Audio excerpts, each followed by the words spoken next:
Are you ready for something a little bit different? Because we are not exactly talking about a Star Trek episode today. Sean, what the hell are you doing? You're on TrekCulture. Yeah, all right, fair question. We're going to be covering Black Mirror's seminal episode, USS Callister.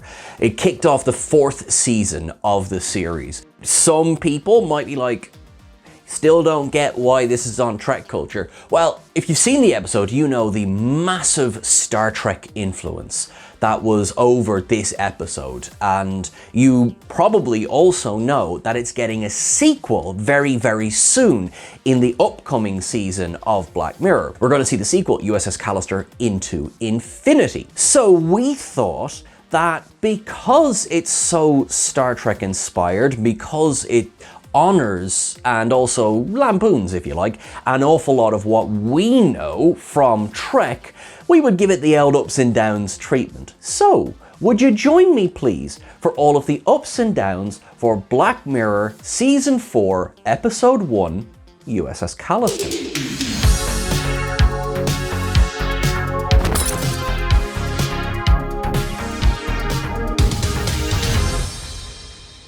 This episode draws inspiration from so much of Trek, from the original series right through to the Kelvin era. It was released in 2017, which actually means it predates an awful lot of Trek that we know today. For example, all of Strange New Worlds, all of Picard, all of Lower Decks, all of Prodigy, and, you know, there's that little bit of crossover in year of Discovery. This will become important as we go along, but what I want to do is give the first up of this episode to that 60s style intro. The actual design of the USS Callister itself seems to me to evoke the Romulan bird of prey from the original series, and of course the way in which this opening scene is framed seems directly to be an homage, if you like, to the 60s era. We're introduced to Captain Robert Daly, who is played by Jesse Plemons, and oh, do I have a fair bit to say about him. What I will do, of course, straight away is give an up to Jesse Plemons in this episode, because he commits to this role, both roles I should say, because he is playing Captain Robert Daly of the USS Callister, a commander in Space Fleet, and he also plays Robert Daly, Chief Technical Officer of Callister Industries.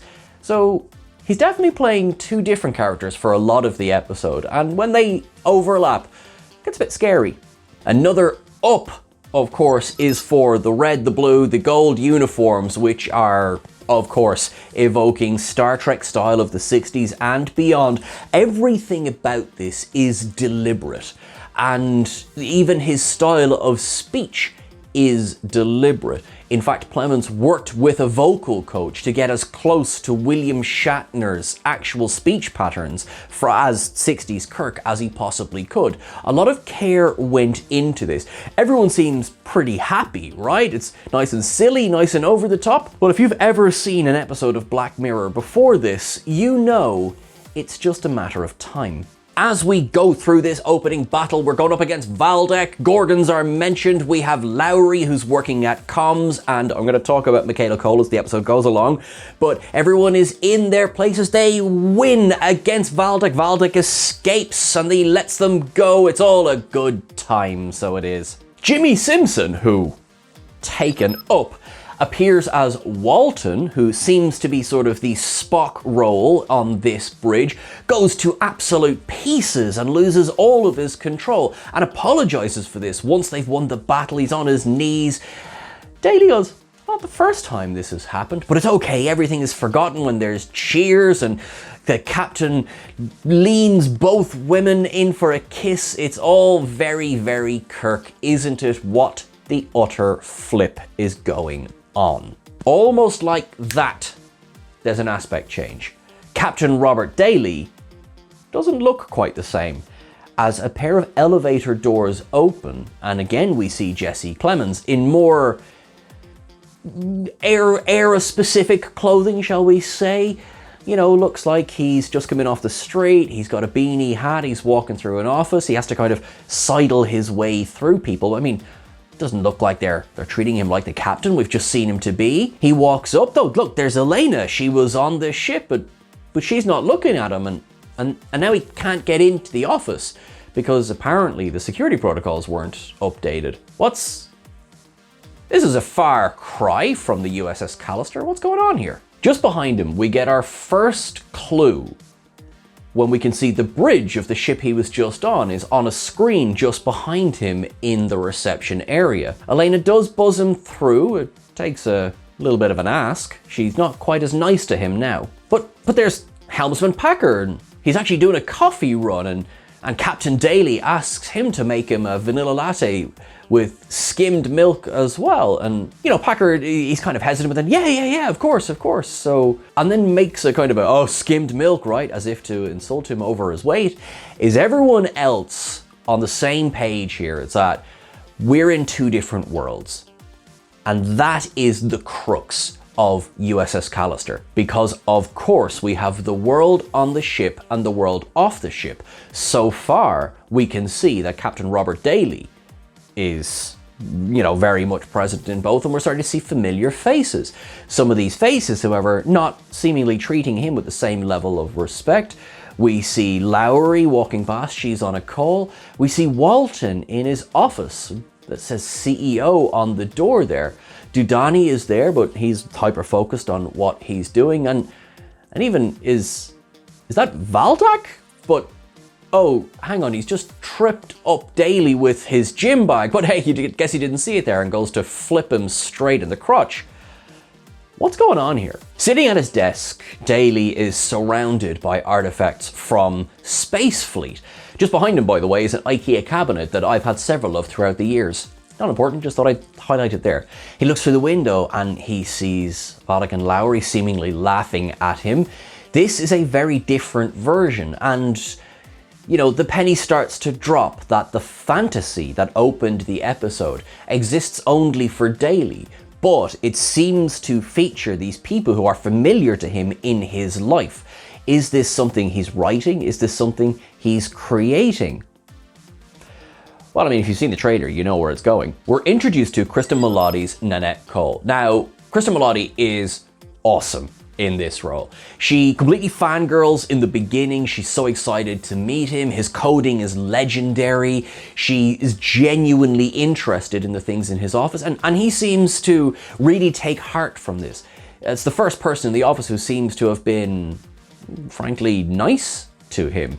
We then meet Walton, or at least the real world version of Walton, who comes in to sort of berate Daly in front of her, but also offer her the tour. Because we started the episode with Daly as our hero character, it's quite off-putting to see Walton treat him this way. It's quite off-putting to see anyone treat him this way. Is Daly this brow-beaten but essentially harmless person who wants friendship from these other people, who wants to be respected by these other people? He then has a conversation with Dudani, who effectively explains to him that if we're going to go ahead and do these patches on this infinity game, which seems to be all around them, it's going to take a little bit longer. It's going to take us 10 days. It might even push it out to Christmas Eve, as we discover later on, and will become very important as a plot point. Daly doesn't seem to be really paying attention because he only has eyes for Cole. There is one fun little moment here, taken up to a cameo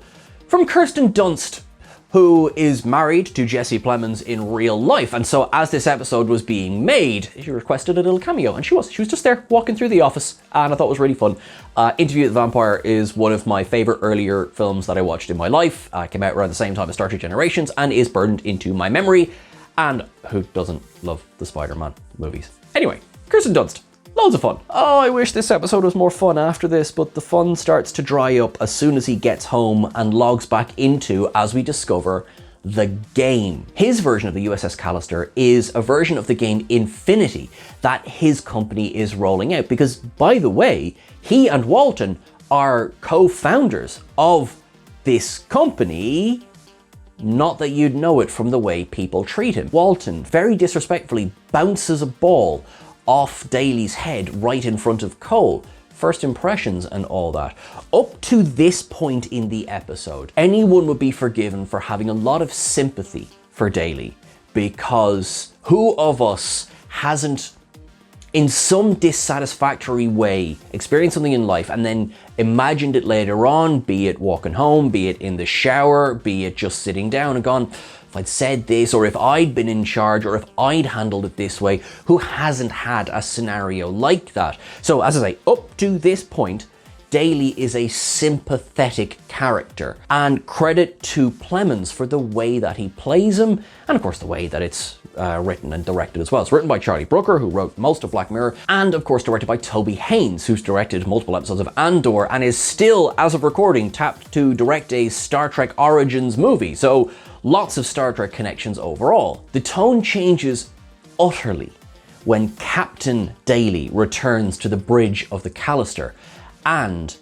upon learning that Walton does not know where Valdek is, strangles him, not to the point of death, but lifts him up in the air, choking him.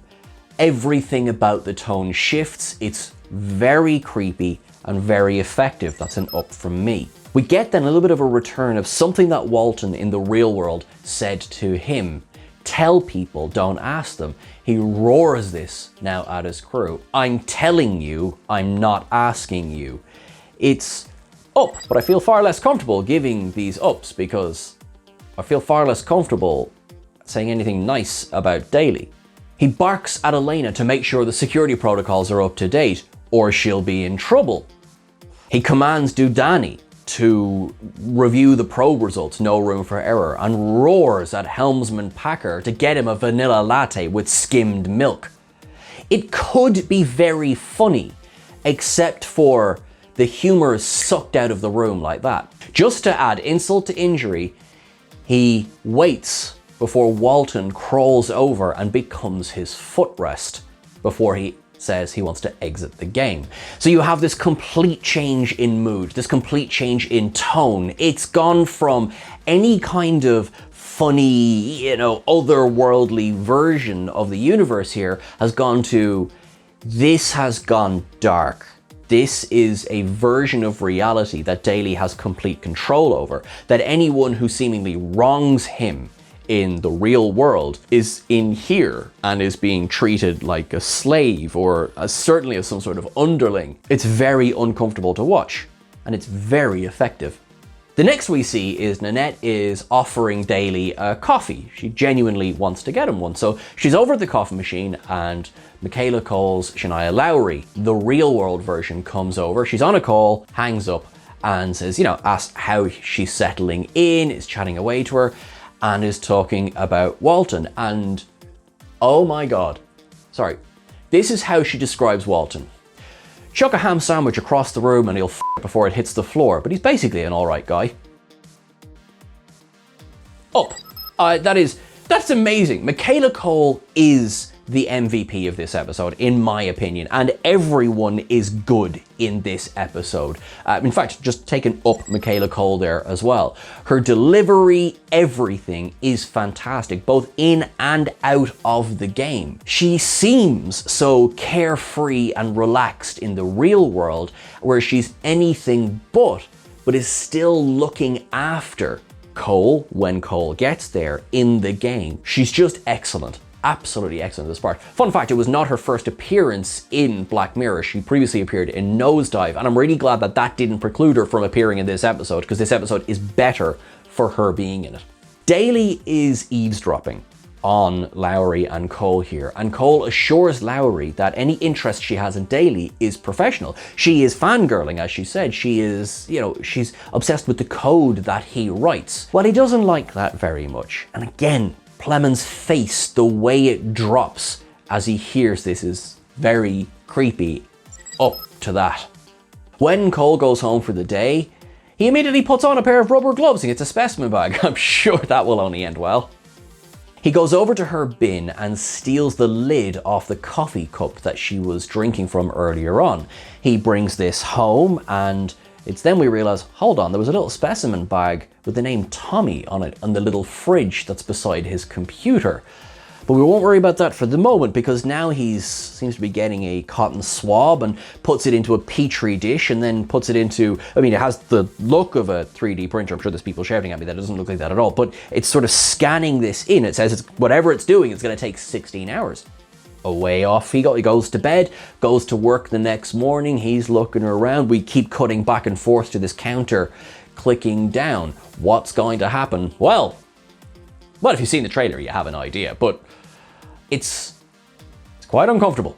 Just before everything kicks off, Walton comes in and snaps at Daly, going Christmas Eve, in reference to Daly's conversations, maybe a strong term, but chat with Dudani earlier, going, that's not okay. Just because of what we discover Daly to be doesn't really give everyone else a pass for also being dismissive, for being rude, for being less than professional. The simple fact is, there's a group of not great people in this episode, and very not nice things happen. And it's good for making you think twice. But nearly all of that is wiped away when Cole wakes up, seemingly in a spaceship in space, and she seems to be dressed similar to what we saw earlier on. So, we're kind of wondering, like, okay, how did he get Cole into the game? The game, which has gone through a little bit of a change. Gone are these 60s style aesthetics from earlier on. Now it's a bit more straight modern sci-fi. She stumbles through the ship and she eventually arrives on the bridge, where she meets Packer, Elena, Dudani, Lowry, Walton. She's like, oh, okay, well, at least I know you. And they're like, oh, who are you? And then we have this confusion of, but I know you all. Would know she doesn't, because as Lowry tries to gently explain to her, despite Walton doing his best to be like, just break the ice quickly, she's not her. This isn't the Cole that we've met. This is a digital clone that Daly has spawned from the DNA on her coffee cup. How creepy. It isn't just that he's kidnapped her. That would almost be more straightforward, if you like. He has stolen and created a version of her that he can do whatever he wants with, for as long as he has access to that information, and it is horrific. This is such a strange thing to say, up to that twist. Not up to the fact he's doing this, but up to that twist. We get great lines around here as well, where she's like, I must be dreaming. And then, they go, I remember dreaming. Taken up. Again, Michaela Cole, I can't shine enough praise on her, trying to get Cole to see what's going on. She's like, you're going to want to sit down. Yeah. No, seriously, you're going to want to sit the down. Taken up. She's trying to explain how Daly does what he does. She's like, yeah, he's got like this gizmo. Dudani then helpfully jumps in with, actually, what it does is this. She just goes like, yeah, like I said, he's got a gizmo, all right? Taken up. And then you pop up here like a Pop-Tart. It's so casually blunt, explaining how everything around them is virtual reality and nothing is real. Yeah, I would probably react a bit like Cole, I'm not gonna lie to you. They explain to her that each one of them in the real world has annoyed Daly in some form or another, and therefore he managed to find DNA of each of them to plop them into his little torture game. She's having none of it, so she runs out, only to find herself being transported. And it's very evocative of that scene where Alice Eve's Carol Marcus is beamed off the Enterprise and into darkness. The whole scene is quite uncomfortable, and it's an up, as is an up to her immediate strength. When we met Cole in the real world, because we met her sort of through the lens of her fangirling over Daly, we didn't get this version of her. Here, she's very much not interested in being a plaything. She's going to fight back, and we get such an uncomfortable scene. Daly, who initially tries to, if you like, Captain Kirk his way through the conversation, extends his hand. She's like, what are you going to do? Shoot a fireball at me? He removes her face. Now, us Trekkies, we've seen this before, but in the version that we saw, things were more, we saw the image, things were more implied. Here, her nose is cut off, her mouth is covered, her eyes are gone. She therefore has no access to oxygen or her sight. But even worse than that, As suffocating and horrible as it is, he whispers to her that he can keep her alive indefinitely in this state. She will just suffer and suffer and suffer, and there's nothing she can do about it. And he says this all so nonchalantly that he is in complete control. As Walton describes him, he's basically an asshole god. It's an up in a horrific way. Do you submit? Good girl. I want to see this man painfully die. The computer seemingly locates Valdak, and away they beam down to random sandy area with rocks. It's very Star Trek. Frankly, it's very Doctor Who in this scene as well. They're using tricorders, they've got phasers, and then down. After they beam down, he goes, it's got a breathable atmosphere. Sorry man, this is just basics. You know, you've got to check that thing before you beam down. There's a few moments in this episode where the tone shifts most of the time really, really well. But here it's a bit odd. You know, they're following Daly and Cole sort of grabs at Packer and says, you know, you've got a gun, shoot him. Packer's trying to explain, these don't actually work. You know, they're all just for images. And Cole goes, at least you've got a gun. This is just after she's had her face removed and put back. The tone change, it seemed kind of deliberately comedic.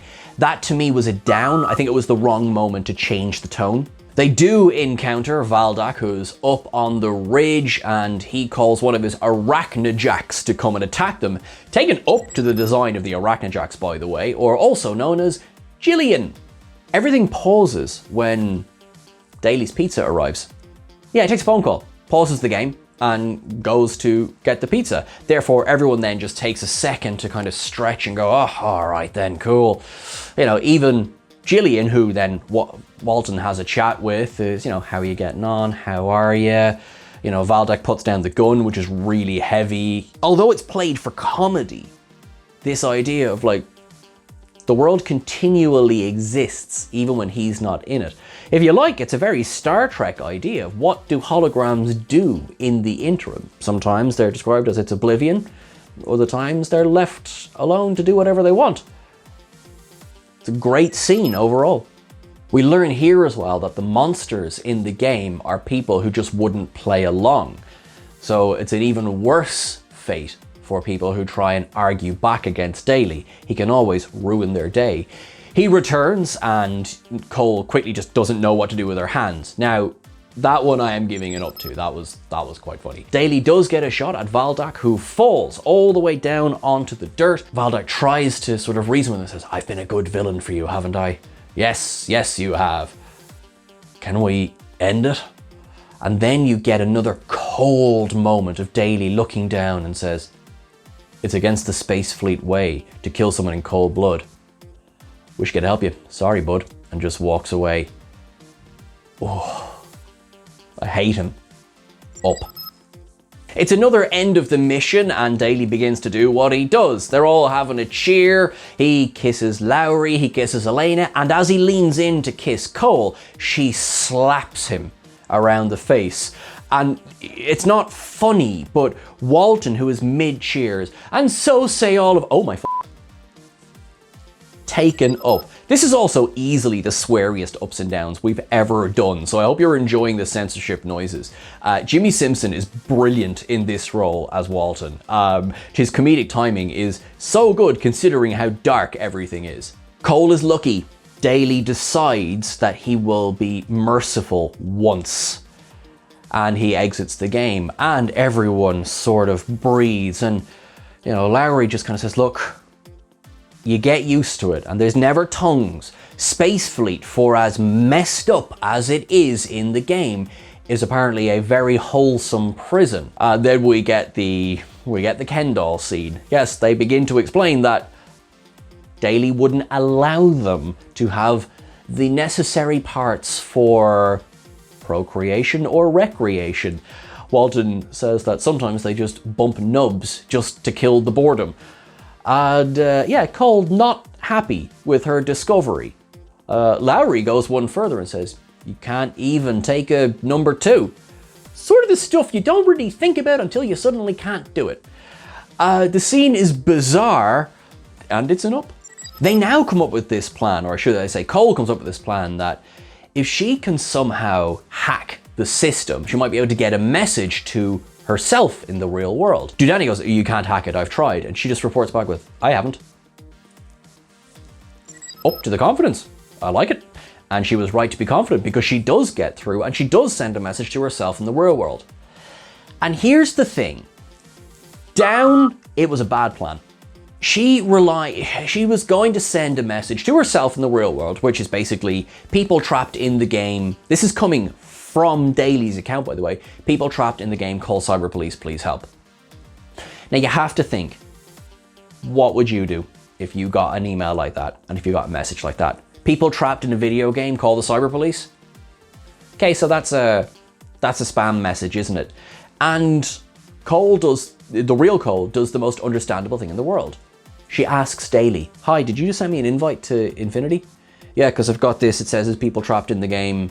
And he's like, you can see, he kind of blinks, but he's like, yeah, that's just spam. Listen, the firewall doesn't get them all. You didn't open the link, didn't you?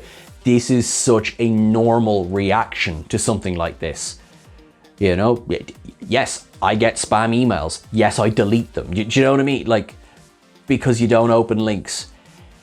So for someone who's a master coder, the way that Cole is, this did seem like a pretty ill thought out plan.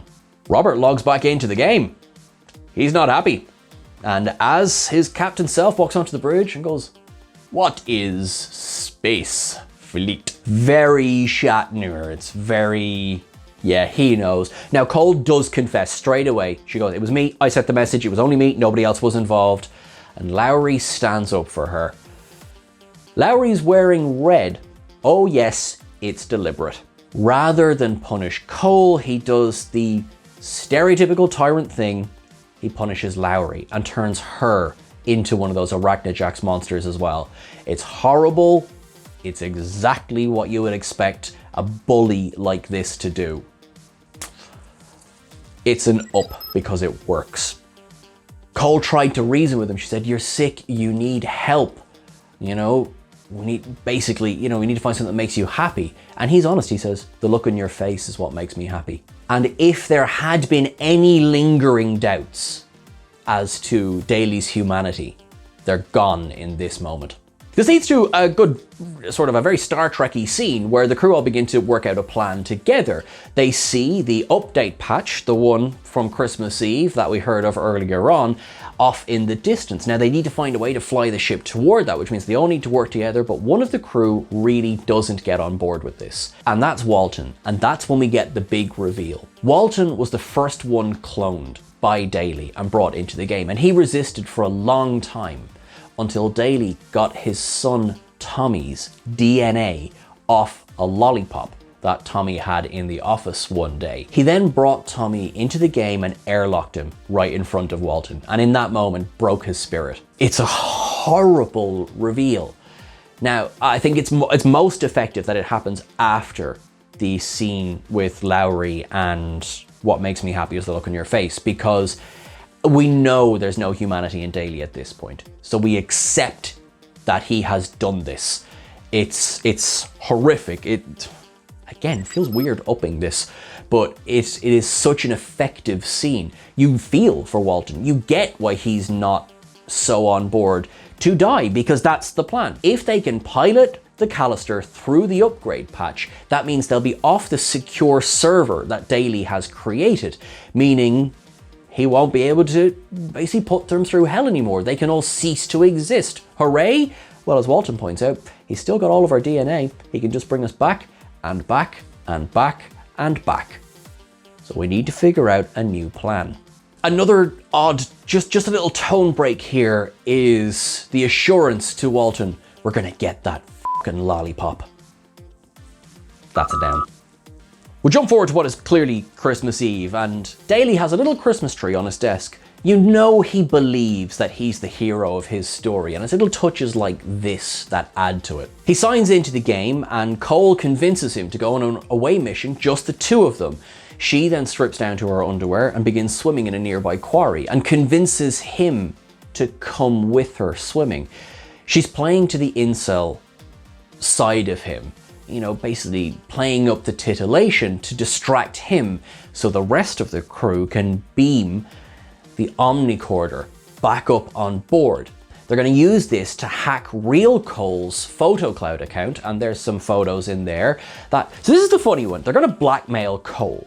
But because Cole is blackmailing herself to save herself, is it ethical blackmailing? Yes. I mean, blackmail is still wrong, but if you're blackmailing yourself, answers in the comments below. Cole's walk, by the way, on the planet where she has the two little hands out either side, very 60s style, that's an up from me. My big captain, I felt so uncomfortable, just so uncomfortable, but it works. Hacking the account, by the way, fair play Dudani remembering the password. I don't, and I didn't even attempt to. There's one thing, they do manage to contact the real world. They send a message to Cole, she knows that, oops, someone's got my photos. They then ring her, and although there's a voice modulator, come on, that's Jimmy Simpson's voice. Jimmy Simpson, who she's been working with for months in an office. There is a moment in the lake where, again, there's no humanity in Daly, but you can tell, is this the first time that he's genuinely been surprised by someone in a positive fashion in a long time? I do feel he's way too far gone to truly come back, but you get the feeling that Cole manages to awaken something. There's a little flash of maybe some lingering humanity there. Maybe he can just have a nice time with another human being without being in complete control of everything. Then his phone rings and he has to come out of the lake to answer on the omnicorder, which has been beamed back down handily enough. He exits the game. This gives Cole time to get beamed back up to the Callister. He then goes out to answer the pizza while real life Cole, who is being blackmailed, hops onto his balcony with a little bit of ease. And also down, pretty convenient that door was open. Look, you could maybe say that they have some sort of control over his door locks. It's a very technological apartment, but yeah. On the ship, they now have control over the engines and Cole says, let's go. Packer's like, we were supposed to say like engage or just f***ing go. Oh, I like that gag. As Daly in the real world comes to sit back down, I realize he didn't order that pizza, but he takes one bite out of that slice and then presumably leaves it to go cold. It's a choice. On board the Callister, can you get through those asteroids? I can try. It's very Star Trek. It's also very Star Wars at this point as well. Yeah, I'm digging it. As Daly goes to pilot the downed shuttle, which was the whole pretense of getting him down on that rock, you get a nice close-up of his uniform as well, and you can see it's made up of lots of different little emblems like the insignia on his chest. It's funny really, because is that what inspired the uniforms from Strange New Worlds, which would follow after this episode? As the Callister is being buffeted about, it's so Star Trek. Everyone is jumping this way and they're jumping that way, and it's an absolute up from me. They're listening to all of these threats coming over the comms. Daly is going to make their life hell. He's going to disembowel them and keep them in jars, but they'll be awake for it. Why are we still listening to him? And as Elena says, yeah, f*** him. Up. Naturally, we have to have our 11th hour problem. So just before they clear the asteroid belt to get toward this wormhole, they slam into a rock and they're dead in the water. Daly's catching up with them in a shuttle, and it's all very Wrath of Khan, isn't it? Someone has to go and kickstart the engines, but to do that they have to be inside the ignition tube, which means they're going to burn to death but not actually die, because you can't die in this game. And listen, Walton was already there before I finished the sentence. It's very Spock, it's very Wrath of Khan. Walton asks Elena to patch him through to Daly, and for a moment it looks like Walton is going to do perhaps if I treated you better, perhaps if we understood each other better, but then caps it off with, but then you put my son out of an airlock, and just kickstarts everything. He is killed in that ignition. The Callister manages to fully power up and head straight toward the wormhole. Just as they're going, Elena mutters, I hope we're going to die. Okay, up. The wormhole effects are very fun and very what we would imagine from wormholes, particularly of the motion picture. And then the Callister out the other side, out of Daly's mod, out of his private server, very, very deliberately Kelvin inspired. We've got lens flares. Everything is much more modernized and slightly more, how would you say? Yeah, it's got that sci-fi aesthetic. Yeah, you can see what they're doing. And then, great news, Valdek and Lowry, both of whom are still in the brig on board the Callister, they arrive back in human form, so it's great to see everyone's really quite happy. Daly's a bit frustrated, isn't he? Because he's still in his shuttle on the other side of that wormhole. Black Mirror is somewhat known for its bleak endings, even though not every episode ends in a downtrodden way, but there was a time when the final scene with Daly was going to be the ending, that the shuttle would be shutting down and then the universe would be deleting around him, with him trapped inside. He screams to exit the game, but he's not going anywhere.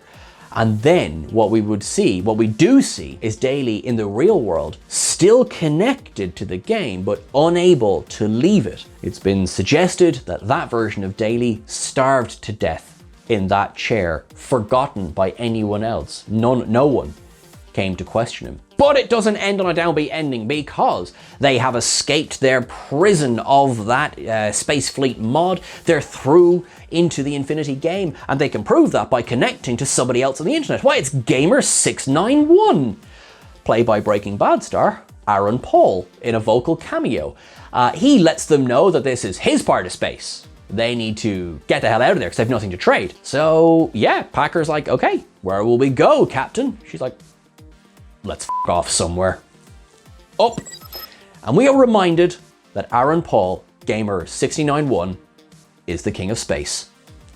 Up. Now, will you take a trip with me to a different type of cetacean observations?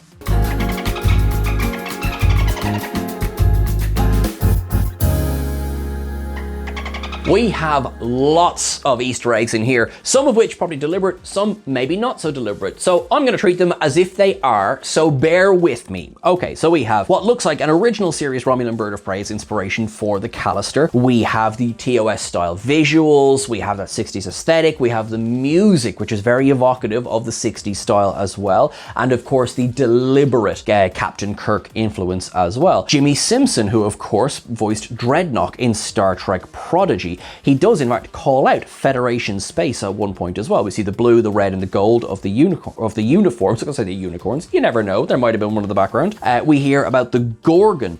Now, if you think of the TOS episode "And the Children Shall Lead," that was also a Gorgon played by the lawyer Melvin Belly. Very strange. We have the homage to Shatner, as I have said. Now, Lowry is clearly an Uhura-inspired captain. Do you want me to open comms, Captain? In the negotiation, if you like, with Valdek, after a reference to photon intensity, Daly says that I offered you mercy to Valdek. It's a bit like the end of Trek 09 when Kirk offers Nero the chance for escape. When Cole appears in Daly's office, you see all the Space Fleet VHS tapes there.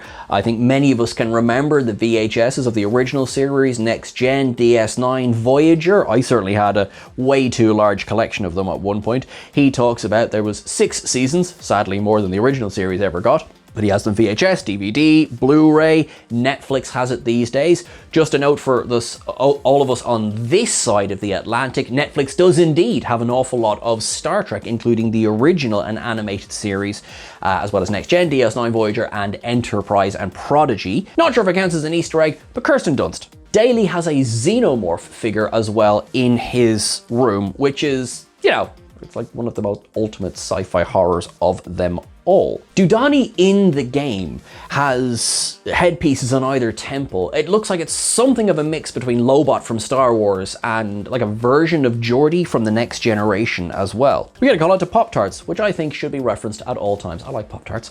As I said, that beaming effect when Cole is brought back to the bridge, very like Carol Marcus being beamed off the Enterprise in Into Darkness. That removal of the face, very Charlie X TOS style there. The transmat, the name of that transport matter, but transmat Doctor Who reference there, the Daleks, just one of many races using a transmat device. The random rocky, sandy area, well, those scenes were filmed in Lanzarote, but it's very like every, away mission of the week.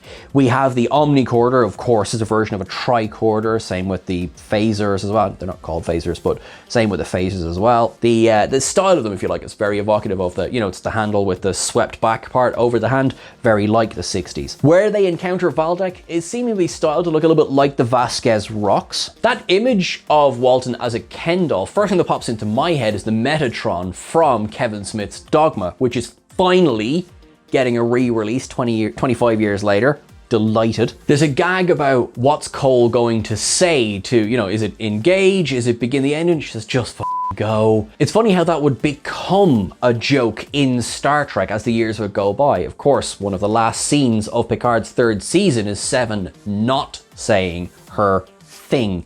I do like Spock's. I would like the ship to go now. The rocking back and forth on board the ship, very like original series, Next Gen, and so on. We have, as I say, the Star Trek style uniforms as well. The ending is Wrath of Khan with Walton, except that unless he's back for Into Infinity, which we'll find out, he seems pretty dead by the end of it. I hope we are going to die. Data. I hope we die quickly. The wormhole effects, very like the motion picture. The upgrade, very deliberately looking like the Kelvin films. The lens flare, the Apple Bridge, as we've called it as well. And then, though not a Star Trek reference, Aaron Paul. Sure isn't he an Easter egg all to himself?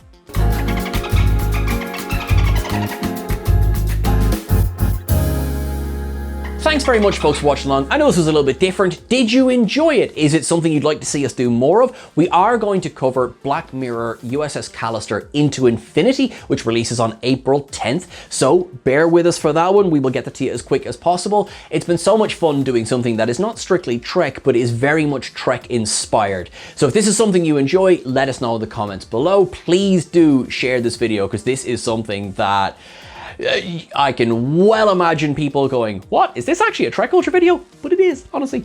Please make sure you're following us on the various socials. We are at TrekCulture, at TrekCultureYT on Instagram. I am at Sean Ferrick. Chris is at EditChrisEdit. You are all lovely and wonderful.